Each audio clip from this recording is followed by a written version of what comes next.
Then the 5 men departed and came to Laish, and saw the people who were there, how they dwelt in security after the manner of the Sidonians, quiet and unsuspecting, lacking nothing that is in the earth, and possessing wealth, and how they were far from the Sidonians, and had no dealings with anyone. And when they came to their brethren at Zorah and Eshtaol, their brethren said to them, What do you report? They said, Arise, and let us go up against them. For we have seen the land, and behold, it is very fertile. And will you do nothing? Do not be slow to go, and enter in and possess the land. When you go, you will come to an unsuspecting people. The land is broad. Yes, God has given it into your hands, a place where there is no lack of anything that is in the earth. And 600 men of the tribe of Dan, armed with weapons of war, set forth from Zorah and Eshtaol, and went up and encamped at Kiriath Jearim in Judah.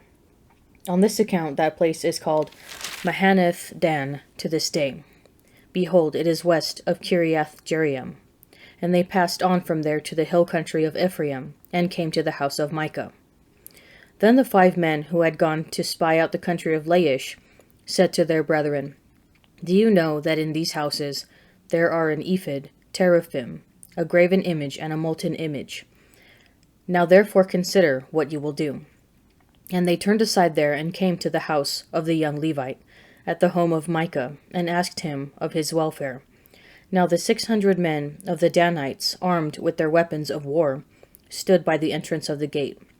And the 5 men who had gone to spy out the land went up, and entered and took the graven image, the ephod, the teraphim, and the molten image, while the priest stood by the entrance of the gate, with the 600 men armed with weapons of war. And when these went into Micah's house, and took the graven image, the ephod, the teraphim, and the molten image, the priest said to them, What are you doing? And they said to him, Keep quiet, put your hand upon your mouth, and come with us, and be to us a father and a priest. Is it better for you to be priest to the house of one man, or to be priest to a tribe and family in Israel? And the priest's heart was glad. He took the ephod and the teraphim and the graven image, and went in the midst of the people. So they turned and departed, putting the little ones and the cattle and the goods in front of them. When they were a good way from the home of Micah, the men who were in the houses near Micah's house were called out, and they overtook the Danites. And they shouted to the Danites, who turned round and said to Micah, What ails you, that you come with such a company? And he said, You take my gods which I made, and the priest, and go away. And what have I left? How then do you ask me, What ails you? And the Danites said to him, Do not let your voice be heard among us, lest angry fellows fall upon you, and you lose your life with the lives of your household. Then the Danites went their way. And when Micah saw that they were too strong for him, he turned and went back to his home. And taking what Micah had made, and the priest who belonged to him, the Danites came to Laish, to a people quiet and unsuspecting, and struck them with the edge of the sword, and burned the city with fire. And there was no deliverer, because it was far from Sidon, and they had no dealings with anyone. It was in the valley which belongs to Beth-rehob. And they rebuilt the city and dwelt in it. And they named the city Dan, after the name of Dan their ancestor, who was born to Israel. But the name of the city was Laish at the first. And the Danites set up the graven image for themselves. And Jonathan the son of Gershom, son of Moses, and his sons were priests to the tribe of the Danites, until the day of the captivity of the land. So they set up Micah's graven image, which he made, as long as the house of God was at Shiloh. In those days, when there was no king in Israel, a certain Levite was sojourning in the remote parts of the hill country of Ephraim, who took to himself a concubine from Bethlehem in Judah. And his concubine became angry with him, and she went away from him to her father's house at Bethlehem in Judah, and was there some 4 months. Then her husband arose and went after her, to speak kindly to her and bring her back. He had with him his servant and a couple of donkeys. And he came to her father's house. And when the girl's father saw him, he came with joy to meet him, and his father-in-law, the girl's father, made him stay, and he remained with him 3 days. So they ate and drank, and lodged there. And on the 4th day they arose early in the morning, and he prepared to go. But the girl's father said to his son-in-law, Strengthen your heart with a morsel of bread. and after that you may go." So the two men sat and ate and drank together, and the girl's father said to the man, "Be pleased to spend the night, and let your heart be merry." And when the man rose up to go, his father-in-law urged him, till he lodged there again. And on the 5th day he rose early in the morning to depart, and the girl's father said, "Strengthen your heart, and tarry until the day declines." So they ate, both of them. And when the man and his concubine and his servant rose up to depart, his father-in-law, the girl's father, said to him, "Behold, now the day has waned toward evening. Please tarry all night. Behold, the day draws to its close. Lodge here, and let your heart be merry. And tomorrow you shall arise early in the morning for your journey, and go home." But the man would not spend the night. He rose up and departed, and arrived opposite Jebus, that is, Jerusalem. He had with him a couple of saddled donkeys, and his concubine was with him. When they were near Jebus, the day was far spent, and the servant said to his master, "Come now, let us turn aside to the city of the Jebusites, and spend the night in it." And his master said to him, "We will not turn aside into the city of foreigners, who do not belong to the sons of Israel, but we will pass on to Gibeah." And he said to his servant, "Come and let us draw near to one of these places, and spend the night at Gibeah or at Ramah." So they passed on, and went their way. And the sun went down on them near Gibeah, which belongs to Benjamin. And they turned aside there, to go in and spend the night at Gibeah.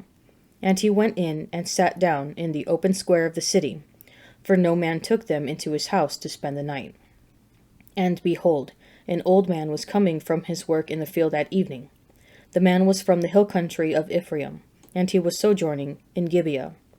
The men of the place were Benjamites. And he lifted up his eyes and saw the wayfarer in the open square of the city. And the old man said, "Where are you going? And from where do you come?"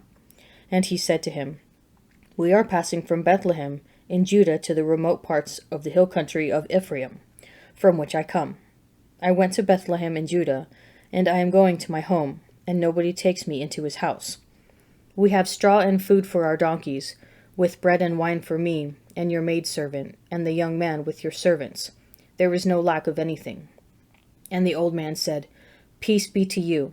I will care for all your wants, only do not spend the night in the square." So he brought him into his house, and fed the donkeys, and they washed their feet, and ate and drank. As they were making their hearts merry, behold, the men of the city, base fellows, surrounded the house, beating on the door, and they said to the old man, the master of the house, "Bring out the man who came into your house, that we may know him." And the man, the master of the house, went out to them and said to them, "No, my brethren, do not act so wickedly, seeing that this man has come into my house. Do not do this vile thing. Behold, here are my virgin daughter and his concubine. Let me bring them out now. Ravish them and do with them what seems good to you. But against this man do not do so vile a thing." But the men would not listen to him. So the man seized his concubine and put her out to them, and they knew her, and abused her all night until the morning. And as the dawn began to break, they let her go. And as morning appeared, the woman came and fell down at the door of the man's house, where her master was, till it was light. And her master rose up in the morning, and when he opened the doors of the house, and went out to go on his way, behold, there was his concubine, lying at the door of the house, with her hands on the threshold. He said to her, "Get up, let us be going." But there was no answer. Then he put her upon the donkey, and the man rose up and went away to his home. And when he entered his house, he took a knife, and laying hold of his concubine, he divided her, limb by limb, into 12 pieces, and sent her throughout all the territory of Israel. And all who saw it said, "Such a thing has never happened, or been seen, from the day that the sons of Israel came up out of the land of Egypt, until this day. Consider it, take counsel, and speak. O come, let us sing to the Lord. Let us make a joyful noise to the rock of our salvation. Let us come into his presence with thanksgiving. Let us make a joyful noise to him with songs of praise. For the King is a great God, and a great King above all gods. In his hand are the depths of the earth. The heights of the mountains are his also. The sea is his, for he made it. For his hands formed the dry land. O come, let us worship and bow down. Let us kneel before the Lord our Maker. For he is our God, and we are the people of his pasture, and the sheep of his hand. O that today you would listen to his voice. Harden not your hearts, as at Meribah, as on the day at Massah in the wilderness, when your fathers tested me, and put me to the proof, though they had seen my work. For 40 years I was wearied of that generation, and said, They are a people who err in heart, and they do not regard my ways. Therefore I swore in my anger that they should not enter my rest. Now he was teaching in one of the synagogues on the Sabbath, and there was a woman who had had a spirit of infirmity for 18 years. She was bent over and could not fully straighten herself. And when Jesus saw her, he called her and said to her, Woman, you are freed from your infirmity. And he laid his hands upon her, and immediately she was made straight, and she praised God. But the ruler of the synagogue, indignant because Jesus had healed on the Sabbath, said to the people, There are 6 days on which work ought to be done. Come on those days and be healed, and not on the Sabbath day. Then the Lord answered him, You hypocrites! Does not each of you on the Sabbath untie his ox or his donkey from the manger, and lead it away to water it? And ought not this woman, a daughter of Abraham, whom Satan bound for 18 years, be loosed from this bond on the Sabbath day? As he said this, all his adversaries were put to shame, and all the people rejoiced at all the glorious things that were done by him. He said therefore, What is the kingdom of God like? And to what shall I compare it? It is like a grain of mustard seed, which a man took and sowed in his garden, and it grew and became a tree, and the birds of the air made nests in its branches. And again he said, To what shall I compare the kingdom of God? It is like leaven, which a woman took and hid in 3 measures of meal, till it was all leavened. He went on his way, through towns and villages, teaching, and journeying toward Jerusalem.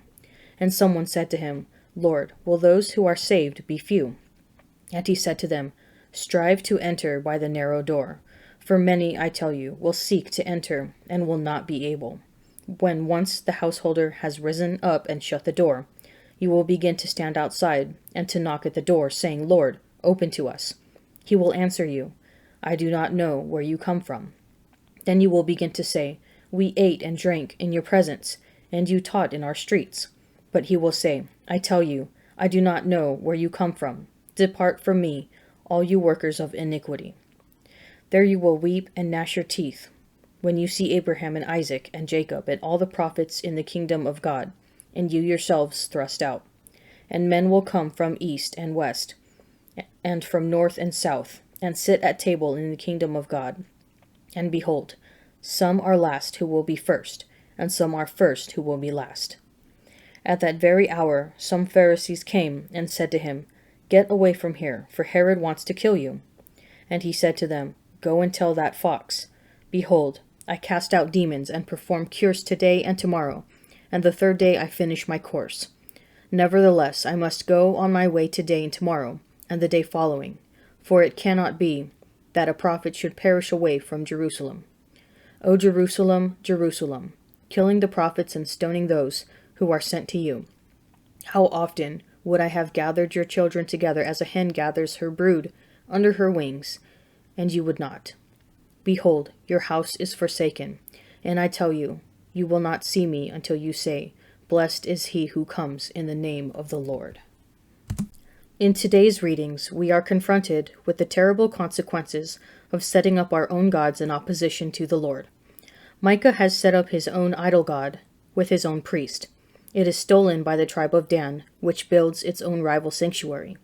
The lack of fidelity to God leads to a situation of moral confusion and even terror. Judges 19 presents one of the darkest tales of the Bible, when the consequences of a sinful culture are put on full display. No actor in the story deals righteously.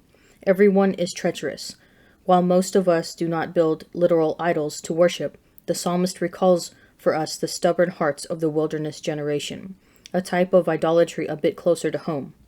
Jesus confronts those who uphold the Sabbath itself as if it were an idol, so far as to deny a crippled woman Jesus' healing touch. The lesson is simple. If we set up our own gods, we will wander after anything and wind up in moral darkness. Yet if we wish to respond to the God whose hands formed the dry land, then we must strive to enter by the narrow door. What are you striving for?